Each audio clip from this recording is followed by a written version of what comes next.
आज हम पढ़ेंगे कक्षा 5वीं का अध्याय 3 लाभ हानि। अध्याय के नाम से लाभ हानि है, लेकिन इसमें जो 4 मुख्य चीज़ें हैं वह है क्रय मूल्य, विक्रय मूल्य, लाभ और हानि। क्रय मूल्य, जिस मूल्य पर हम कोई वस्तु खरीदते हैं वह उस वस्तु का क्रय मूल्य कहलाता है। अर्थात इसका मतलब ये है कि हम जब दुकान जाते हैं और जितने रुपए में हम उस वस्तु को खरीदते हैं या जितना रुपए हम उस वस्तु को खरीदने के लिए हम दुकानदार को देते हैं वह राशि है, वो क्रय मूल्य कहलाती है।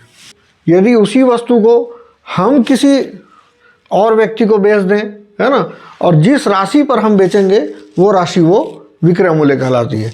अर्थात जिस मूल्य पर हम कोई वस्तु बेच देते हैं वह उस वस्तु का विक्रय मूल्य कहलाता है। तीसरी चीज़ है लाभ। अब जब भी कोई व्यवहार होता है, जब भी कोई खरीदारी होती है, तो या तो लाभ होता है या फिर हानि होती है। जब लाभ, यदि विक्रय मूल्य क्रय मूल्य से अधिक होगा तो लाभ होगा। इसका मतलब ये है कि यदि जब आप कम में खरीदते हैं, अधिक रुपए में बेच देते हैं, तो आपको हमेशा लाभ होता है। दूसरी चीज़ है या तो हानि होगी, या तो लाभ होगा या हानि होगी। यदि हानि होगी मतलब यदि क्रय मूल्य विक्रय मूल्य से अधिक है तो हानि होगी। इसका मतलब ये हुआ कि आपने ज़्यादा में खरीदा किसी चीज़ को और कम में बेच दिया तो वो हानि होगी। ये हानि की स्थिति हम आम जो ग्राहक रहते हैं ना उनके लिए लागू होता है। दुकानदार जो है वो अधिकतर लाभ में ही अपनी खरीदारी और बेचने का काम करता है। वो चाहे कितना भी कम में बेचेगा लेकिन वो उसके लाभ होगा। हानि, हम आम आदमी जब कोई चीज़ खरीदते हैं और उसको यदि हम तुरंत बेचना चाहते हैं तो उसका दाम अपने आप कम हो जाता है, तो हम ज़्यादा में खरीदते हैं और कम में बेच देते हैं, तो इसलिए हमको हानि हो जाती है। तो ये चारों चीज़ है, क्रय मूल्य, विक्रय मूल्य, लाभ और हानि, इस पूरे अध्याय की सबसे महत्वपूर्ण चीज़, जिसके आधार पर हमको पता चलता है कि लाभ होगा, हानि होगी और किस प्रकार से हम इसको आसानी से निकाल सकते हैं। जब भी लाभ होगा तो कितना लाभ होगा, हानि होगी तो कितनी हानि होगी। यदि हमको लाभ हानि में से कोई भी एक चीज़ पता है तो पक्का है कि उसमें से क्रय मूल्य और विक्रय मूल्य में से कोई एक चीज़ हमको नहीं मालूम होगी। मतलब ये स्थिति ये है कि अगर क्रय मूल्य विक्रय मूल्य पता है तो हमको लाभ हानि ज्ञात करनी होगी। क्रय मूल्य और विक्रय मूल्य में से कोई एक पता है और लाभ और हानि में से कोई एक पता है, तब हमको दूसरी चीज़ें हमको ज्ञात करनी होगी। इन 4 में से हमेशा 3 चीज़ों में से हमको 2 चीज़ हमको पता होगी और एक चीज़ हमको ज्ञात करनी होगी।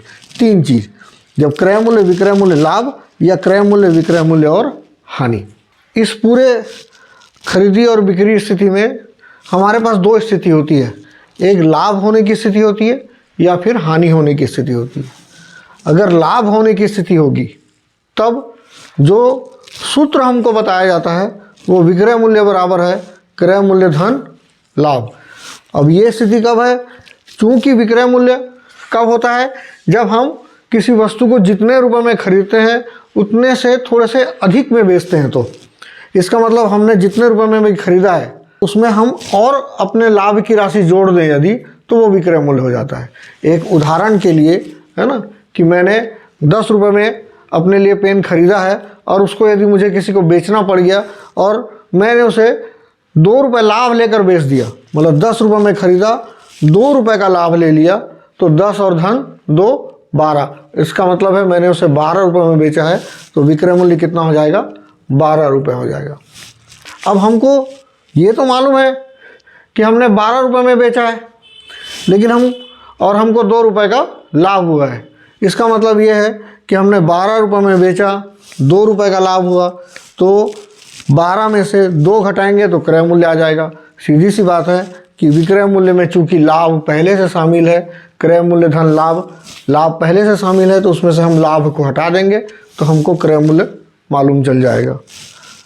तीसरा है लाभ बराबर विक्रय मूल्य ऋण क्रय मूल्य। अब हम पहले से ही ये स्थिति पर हैं कि लाभ कब होता है? जब विक्रय मूल्य अधिक होता है ना। तो अब हमारी स्थिति क्या है कि हम हमेशा अधिक से कम को घटाते हैं, है ना। तो अधिक, तो लाभ बराबर, इसलिए अधिक कौन सा है? विक्रय मूल्य ऋण क्रय मूल्य, इसलिए ये अधिक ऋण क्रय मूल्य मतलब कम। तो अधिक में से कम को घटाना है, तो इसलिए याद करने की ज़रूरत कभी भी नहीं पड़ने वाली है, क्योंकि अगर आपको लाभ हुआ है तो विक्रय मूल्य अधिक होगा। और अभी तक की जो स्थिति है प्राथमिक अपने 5वीं कक्षा तक की स्थिति में कि हम जो है अधिक से कम को ही घटाने की हमको हमारे स्थिति में है, हम लोग कम से अधिक को घटाने की स्थिति हमको मिडिल स्कूल में आती है जब हम और संख्याओं के बारे में जानकारी लेते हैं। तो इसलिए लाभ बराबर विक्रय मूल्य ऋण क्रय मूल्य, जितने रुपए अधिक में बेचा है और जितने रुपए में खरीदा था। तो जितना अधिक में बेचा है वो विक्रय मूल्य हो गया, जो कम में खरीदा था हमने वो क्रय मूल्य हो गया। तो विक्रय मूल्य ऋण क्रय मूल्य बराबर लाभ। इस तरीके से हम लोग इन तीनों सूत्रों को हमको देखा जाए तो याद करने की ज़रूरत इसलिए नहीं पड़नी चाहिए कि विक्रय मूल्य में लाभ शामिल है, क्रय मूल्य और लाभ शामिल है, तो विक्रय मूल्य बराबर क्रय मूल्य धन लाभ। अब चूंकि विक्रय मूल्य हमेशा अधिक रहना है तो इसलिए ये जुड़ेगा, क्रय मूल्य लाभ में हमेशा जुड़ेगा ही जुड़ेगा, है ना। और क्रय मूल्य चूंकि क्रय मूल्य हमेशा विक्रय मूल्य से कम होना है तो इसलिए विक्रय मूल्य में से लाभ घटाएंगे तब हमको क्रय मूल्य आ जाएगा, है ना। और लाभ की स्थिति वही है कि जो ज़्यादा है, तो जो कि ज़्यादा विक्रय मूल्य होता है तो कम ज़्यादा में से हम लोग कम को घटाएंगे, मतलब विक्रय मूल्य में से हम क्रय मूल्य को घटाएंगे और लाभ आ जाएगा। तो कि तीनों सूत्रों को हमको याद करने की ज़रूरत नहीं है, हम लोग हमेशा इसकी अगर वास्तविक स्थिति को समझ लेते हैं तो हम लोग को कभी भी इसको रटना नहीं पड़ेगा, हम लोग इसको हल कर लेंगे बिना किसी सूत्र के लिखे, खुद समझ जाएंगे कि सूत्र कैसे बनने वाला है। हाँ, दूसरी स्थिति, पहली स्थिति थी लाभ होना और दूसरी स्थिति है हानि होना। यदि हानि होने की स्थिति कौन सी है कि हमेशा ही हम ज़्यादा में खरीदेंगे और कम में बेचेंगे। तो ज़्यादा में खरीदेंगे मतलब हमारा क्रय मूल्य हमेशा अधिक होगा और हम कम में बेचेंगे मतलब विक्रय मूल्य हमेशा ही कम होगा। तो हानि होने की स्थिति में क्या हो जाएगा, अगर हमको विक्रय मूल्य ज्ञात करना है तो क्रय मूल्य में से हम हानि को हटा देंगे, क्योंकि क्रय मूल्य ज़्यादा है ना। और कितना ज़्यादा है, जितने की हमको हानि हो रही है, तो उस हानि को हमको क्रय मूल्य में से हटा देंगे। मतलब ज़्यादा में खरीदे हैं, जितना कम में हमने बेचा है उतना कम हम हटा देंगे, तो जो आएगा वो विक्रय मूल्य आ जाएगा। तो विक्रय मूल्य बराबर क्रय मूल्य ऋण हानि। क्रय मूल्य ज्ञात करना होगा तो चूंकि हानि की स्थिति में क्रय मूल्य हमेशा विक्रय मूल्य से ज़्यादा होता है, तो ज़्यादा होना है तो इस हानि जो है वो हमेशा विक्रय मूल्य में जुड़ जाएगी, क्योंकि हम कम में बेचे हैं, है ना। जितना कम में बेचे हैं उतना को हम जोड़ रहे हैं, तो ये कम में बेचे, जितनी राशि हमने कम करी थी वो हानि हो गई, तो विक्रय मूल्य धन हानि बराबर क्या हो जाएगा, क्रय मूल्य। तीसरा है हानि बराबर। हानि बराबर क्या हो जा रहा है, चूंकि फिर से वही स्थिति है कि प्राथमिक कक्षा तक की स्थिति में हमको हमेशा ज़्यादा में से कम को घटाना है। हानि की स्थिति है कि हम ज़्यादा में खरीदते हैं, कम में बेचते हैं हम, तो ज़्यादा में खरीदने का मतलब है क्रय मूल्य अधिक होगा और विक्रय मूल्य जो है वो हमेशा कम होगा। तो ज़्यादा में खरीदा, कम में बेचा, इसलिए हानि हुई। ज़्यादा कौन सा है, क्रय मूल्य, इसलिए क्रय मूल्य हम पहले लिख रहे हैं, क्रय मूल्य ऋण विक्रय मूल्य बराबर हानि, या हम इसको हानि बराबर क्रय मूल्य ऋण विक्रय मूल्य। तो ये दोनों स्थिति हम लोग को मालूम है, लाभ होने की स्थिति भी और क्रय और हानि होने की स्थिति भी। तो ये चूंकि ऐसा इसलिए बताने का मन हुआ है, तो जब दोनों ही स्थिति में हमको विक्रय मूल्य और क्रय मूल्य ज्ञात करना रहता है तो हमको वो दोनों परिस्थिति जो है वो बिल्कुल स्पष्ट होनी चाहिए, जो सूत्र की मूल अवधारणा है वो हम लोग खुद समझ सकें। ऐसे सूत्र को याद करने की बजाय हमको उसको जितना हम समझ लेंगे उतना हम आसानी से खुद ही उस सूत्र को लिख लेंगे और कहीं गलती होने की गुंजाइश नहीं रहेगी। कहीं थोड़ा बहुत चिन्ह विन्ह की गलती होने की चांस रहती है, आप उसको सही तरीके से समझते हैं तो वो चिन्ह को आप खुद सही कर लेंगे, और नहीं तो यदि आपका जब आंसर आएगा तब भी आप उसको चेक करेंगे, तब भी आपको पता चल जाएगा कि आपने गलती करी है। तो आपको जोड़ना था वहाँ आपने घटा दिया है, या घटाना था आपने उसको जोड़ दिया है, तो आप तुरंत उसको ठीक कर सकते हैं और अपने सवाल को खुद ही जांच कर सही कर सकते हैं। हम अभ्यास में से जो शुरुआत में हमारे पहला जो अभ्यास है उसमें हम कुछ खाली स्थान वगैरह है हमारे पास में, हम उसमें से 2 उदाहरण को ले लेते हैं। पहला है क्रय मूल्य 136 रुपये और विक्रय मूल्य 143 रुपये, है ना। मैंने पहले ही बोला था कि यदि आपको विक्रय मूल्य क्रय मूल्य की अवधारणा स्पष्ट है तो आपको आसानी से पता चल जाएगा कि आपको लाभ हो रहा है या हानि हो रही है। अब यहाँ है क्रय मूल्य 136 रुपये, मतलब उसने 136 रुपये में सामान खरीदा। विक्रय मूल्य बराबर है 143 रुपये, अर्थात उसने 143 रुपये में उस सामान को बेचा। तो यदि संख्या की अवधारणा भी हमारी बिल्कुल स्पष्ट है कि 136 रुपये जो है वो कम है और 143 रुपये ज़्यादा है, अर्थात क्रय मूल्य कम है और विक्रय मूल्य ज़्यादा है, हम बोल सकते हैं कि उसने कम में खरीदा और अधिक में बेचा।